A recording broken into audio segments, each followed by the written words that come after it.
L'intervento è scattato alle 10 in questa azienda che produce poliuretano espanso in via Sant'Antonio a Tombolo. Un errore tecnico ha causato uno sversamento anomalo di meltidisocianato, una sostanza di media pericolosità. Immediato l'intervento dei tecnici dell'azienda, a cui si sono aggiunti i vigili del fuoco di Cittadella e del distaccamento NBCR di Mestre insieme all'ARPAV. Nella zona interessata sono state posizionate panne di contenimento, ma da subito tutti hanno tirato un sospiro di sollievo. Pericolo rientrato. Sì, per fortuna dai primi allarmi sembrava una cosa di una certa gravità.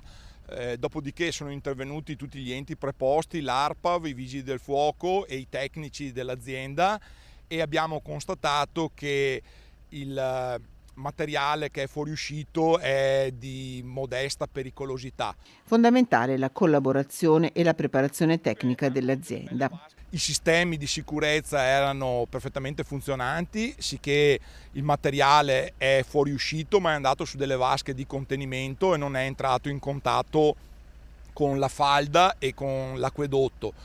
Di conseguenza adesso si sta procedendo ai rilievi del caso insieme con l'ARPAV. In azienda si lavora adesso per il ripristino della piena operatività in totale sicurezza nel giro di circa 48 ore.